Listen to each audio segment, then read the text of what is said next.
Seperti yang saya janjikan sebelumnya bahwa malam hari ini spesial kita akan terhubung dengan Bang Ade Armando. Ya, selamat malam Bang Ade Armando di Bogor. Di Bogor? Ya, lagi di Bogor Bu ya. Di Cibubur? Di Cib. Waalaikumsalam. Waalaikumsalam warahmatullahi ya Pak. Waalaikumsalam Buya.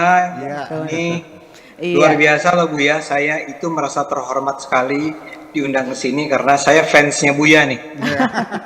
Fans berat Bu ya. Sahabat WMA TV perlu tahu bahwa Bang Arno ini seorang jurnalis dan dosen Fakultas Ilmu Sosial Politik Universitas Indonesia dan pernah juga meraih gelar Master of Science dari Universitas Negeri Florida, Amerika, menjadi Direktur Republika dan anggota Komisi Penyiaran Indonesia. Baik, kita ke Bang Armando dulu nih. Kayaknya Bang Armando ingin banget langsung nih bertanya dengan Bu ya. Dan apa yang menjadi pertimbangan nih Bang Armando untuk menerima tawaran sebagai apresiator malam hari ini? Dipersilakan, Bang. Saya emang nggak usah ditawarin, kalau saya tahu bisa hadir dan kasih komentar buat Buya sih langsung saya lakukan. Karena saya itu menganggap begini ya Buya, ini bukan sedang membesar-besarkan hati atau apapun ya. Iya. Tapi saya mungkin juga teman-teman tahu itu adalah orang yang selama ini mengedepankan kampanye penggunaan akal sehat lah, termasuk dalam hal beragama. Saya terus terang dulu itu pengagum Cak Nur, pengagum Gus Dur, dan rekan-rekannya. Tapi sekarang saya menemukan hal yang sama ketika saya menyaksikan video-videonya Buya ya. Buya memang selalu mengajarkan kita untuk rasional, bukan? Jangan pernah beragama tanpa menggunakan akal sehat lah, kira-kira begitu. Nah, saya tidak ingin komentar karena banyak sekali video yang menarik dari Buya. Cuman yang ada kaitannya dulu deh, karena saya nggak tahu nih waktu yang diberikan kepada saya sebelumnya berapa lama nih. Bebas saja. Ya. Paling tidak saya mulai dengan yang kaitannya dengan apa yang disampaikan Buya tadi ya. Pertama adalah soal bertebarannya kata-kata kebencian, kata-kata yang menghina agama lain misalnya, yang bertebaran di media sosial tadi dikatakan. Tapi saya melihatnya begini, Bu ya. Kalau itu dilakukan oleh orang-orang yang kurang terpelajar, bukan kiai lah, bukan ahli agama, anak muda begitu ya. Mereka memaki-maki agama lain misalnya, mereka menyebarkan kebencian, mereka memaki-maki orang yang berbeda keyakinan. Saya masih merasa bahwa itu adalah yang bukan yang wajar sih, tapi sesuatu yang ya namanya juga orang tidak berpengetahuan gitu kan. Ya kalau komentarnya sedangkal itu barangkali itu menunjukkan memang pengetahuannya sedangkal itu. Tapi masalahnya adalah ada banyak pernyataan-pernyataan kebencian itu keluarnya justru dari saya sebaiknya tidak menyebut nama ya Bu ya. Tapi orang-orang yang sudah terpandang, orang-orang yang bisa disebut sebagai pemimpin umat misalnya, ya itu keluar dari mereka. Nah, orang-orang ini, pertanyaan saya itu kira-kira begini. Kita di Indonesia punya Majelis Ulama Indonesia, Buya. Buya kan bukan anggotanya ya, Buya? Bukan ya? Bukan. Kebetulan bukan, atau alhamdulillah bukan. Karena begini, ini Majelis Ulama Indonesia kan mestinya adalah sebuah kumpulan dari para ulama terkemuka, senior, yang antara lain menurut saya tugasnya bukan sekedar menetapkan fatwa halal haram kan ya. Tapi ya dalam kasus yang tadi saya sebut, bukankah seharusnya para ulama kita itu yang bersatu dalam sebuah majelis terhormat seperti MUI itu menyatakan sikap ketika ada ulama-ulama yang terus-menerus menyebarkan kata-kata yang penuh kebencian semacam itu ya. Tapi selama ini kok saya hampir-hampir tidak mendengar ya bahwa MUI bersikap tentang apalah ya, misalnya ada ulama-ulama yang menghina-hina agama lain yang mengatakan bahwa Yesus kok siapa bidannya Yesus lah ya, kelahiran Yesus itu di bidannya siapa, itu kan jelas penghinaan. Dan ada banyak lainnya ya yang sekarang bertebaran juga di media sosial. Pertanyaan saya adalah, ini yang pertama, saya ada dua pertanyaan ya.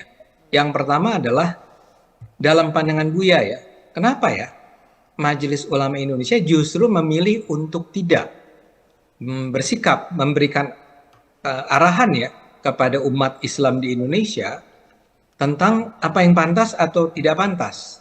Ya, menurut saya sikap sebuah majelis, misalnya begini, Buya bisa saja mengkritik, tapi Buya adalah seorang tokoh yang tercerahkan, dan tapi Buya tetap sendirian kan, artinya itu pendapat Buya pribadi. Ya.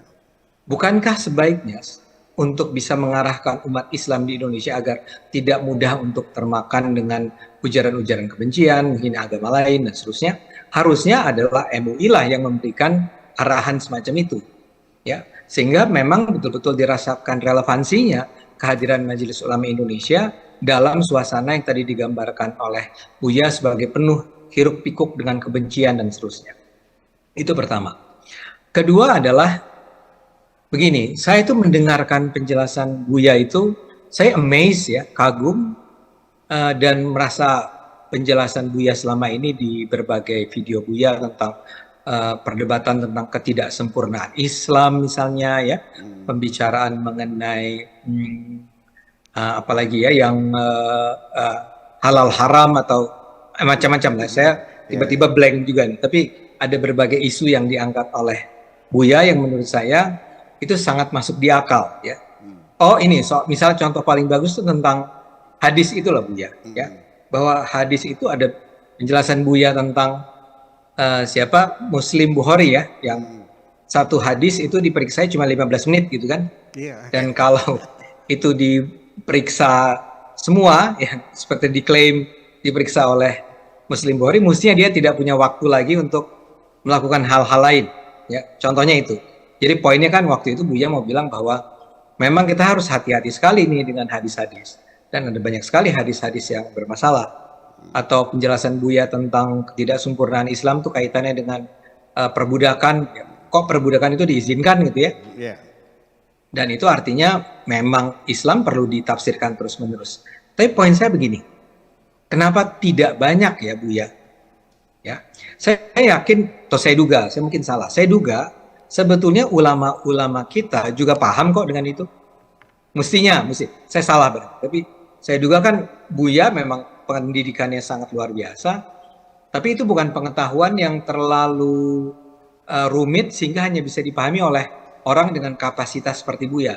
Saya duga bahwa ada begitu banyak sebetulnya ulama-ulama lain yang paham bahwa terhadap ayat tertentu penafsiran itu banyak, atau ada hadis-hadis yang tidak perlu diterima begitu saja, ada sejarah-sejarah Islam yang perlu kita pelajari untuk kita pahami apa maknanya sesungguhnya dan seterusnya.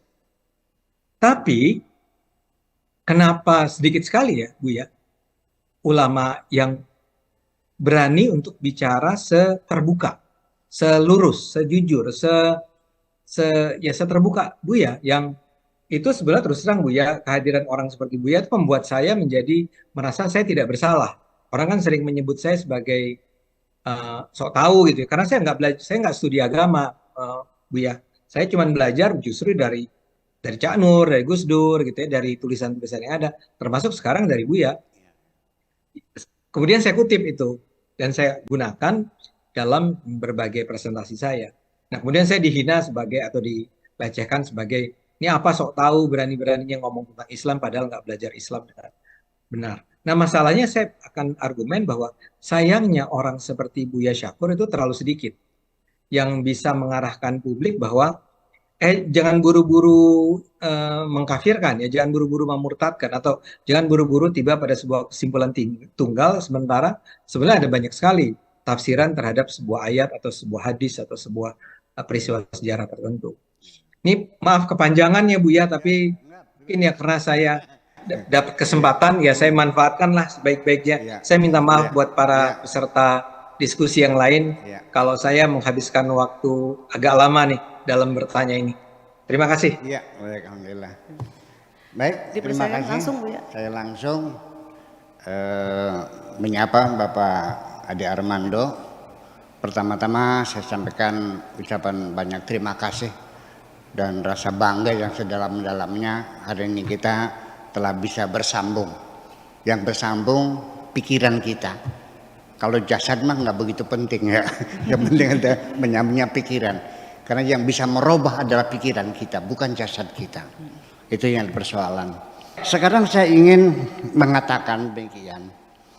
Selama ini kan yang didengungkan adalah masalah kerukunan beragama ini berdasarkan toleransi. Saya tidak tertarik dengan toleransi itu. Apa artinya toleransi? Toleransi itu untuk wilayah yang sempit antara suami istri. Suaminya tidurnya mendengkur. Nah, perlu toleransi istri. Ya dipeluk aja dulu sementara. Kalau sudah tidur suaminya silakan Anda pindah ke ranjangnya, kan begitu. Jadi masalah suami istri, tetangga itu toleransi. Tapi dalam kehidupan berbangsa dan bernegara dengan keanekaragaman budaya agama kita, ini bukan toleransi yang kita tuntut, tapi adalah kesetaraan. Ya, setuju nggak? Ini persoalannya. Sebab toleransi itu hanya menyembunyikan kebencian kok. Dan terjadinya melalui bargaining, tawar-menawar. Dan nanti di penghujungnya apa yang terjadi? Pihak minoritas merasa berhutang budi kepada mayoritas. Saya tidak menginginkan ada kelompok masyarakat berhutang budi. Tapi kita menjunjung tinggi kesetaraan berdasarkan undang-undang. Nggak ada beda agama, beda suku, beda warna, nggak ada. Siapapun yang bawa KTP Indonesia, ya berlaku undang-undang untuk Indonesia. Jadi siapapun yang bisa beribadah dengan bebas. Semua orang ya bisa mendirikan tempat ibadahnya. Semua orang bisa kegiatan, bisa berkumpul, sama. Jadi akan lebih indah yang kita usung bukan toleransi tapi kesetaraan. Jadi tidak ada mayoritas merasa berhutang budi kepada mayoritas. Dan tidak bisa dihindari bahwa mayoritas itu cenderung perilakunya itu sekarepe dewek. Arogansi mayoritas itu selalu terjadi di mana-mana. Di jalan raya saja yang ugal-ugalan sedan apa bus? Kenapa bus? Karena merasa besar. Semua orang merasa besar, itu arogansinya tinggi. Berkan kesetaraan.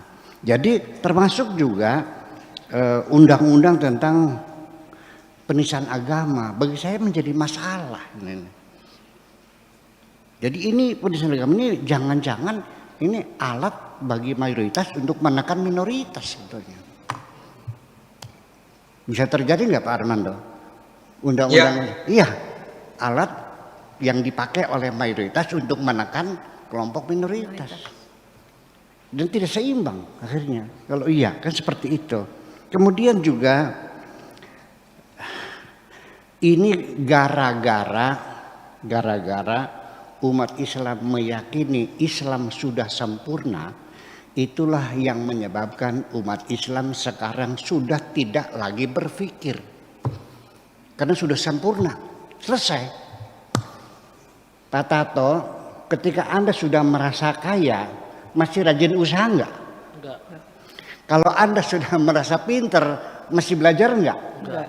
Nah, umat Islam karena melihat agamanya sudah sempurna berdasarkan firman Tuhan, al-yawma akmaltu lakum dinakum wa atmamtu alaikum ni'mati wa raditu lakumul Islam madina, yang semacam itu berakibat umat Islam merasa sudah tidak perlukan revisi, tidak perlu penyempurnaan, tidak perlu pembekuan ayat-ayat karena sudah sempurna. Malah tidak boleh, harus diimplementasikan secara letterlek apa adanya.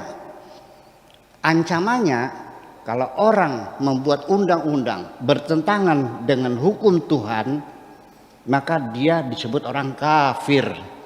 Wa man lam yahkum bima anzalallah fa ulaika humul, no, saksinya apa semua kan?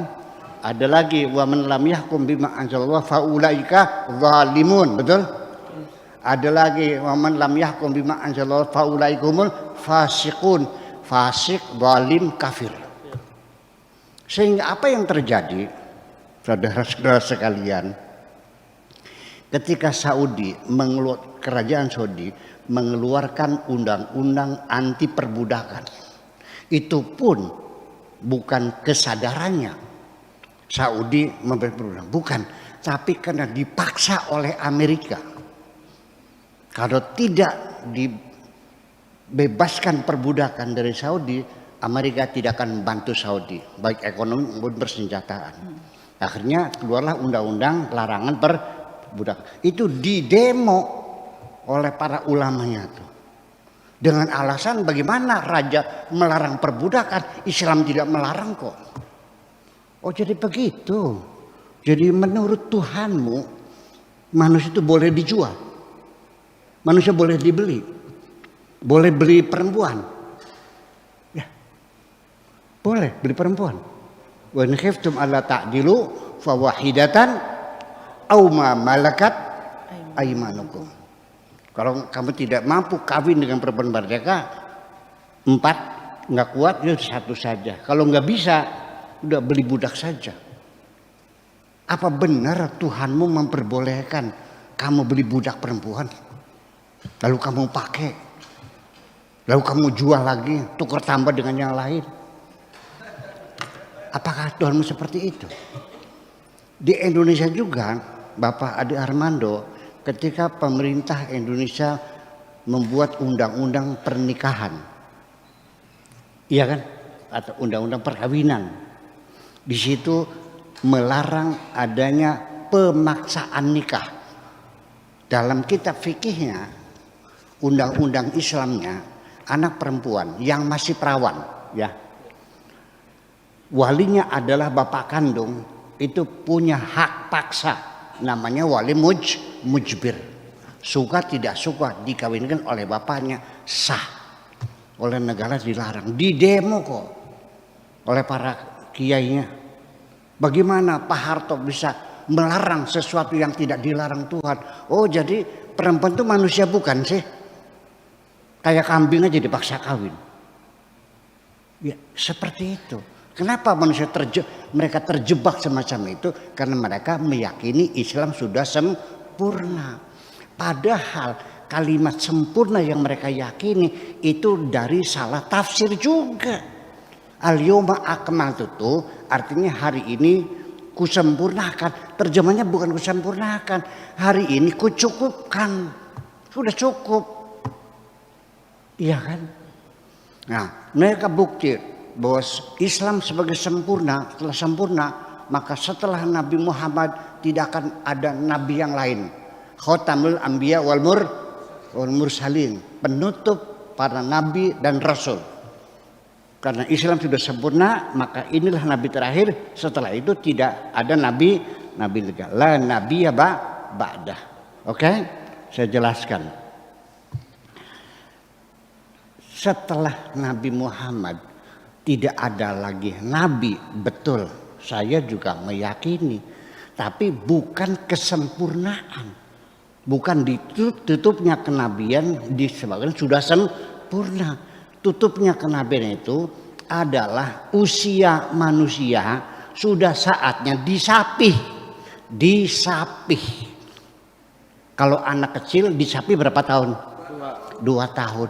Manusia juga ketika sudah saat zaman Nabi Muhammad itu Allah melihat manusia sudah saatnya disapih, tidak perlu menyusu wahyu terus menerus dari langit. Pakai otak dong sekarang waktunya. Jangan menunggu wahyu terus. Udah selesai itu mah. Itu maksudnya Khatamul Anbiya wal Mursalin itu bukan sudah sempurna, tapi kedepannya silakan menggunakan akal pikiranmu. Jangan bergantung minta disusuin dari langit terus. Sampai kapan nantinya? Betul enggak? Nah itulah makanya kita kembali lagi bahwa Nabi terakhir bukan sebagai bukti kesempurnaan Islam, tetapi sebagai cara Allah menyapih manusia bahwa setelah ini jangan berharap akan kami susui lagi dengan wahyu dari langit. Silakan ke depan berpikir dengan otakmu. Terima kasih. Assalamualaikum warahmatullahi wabarakatuh.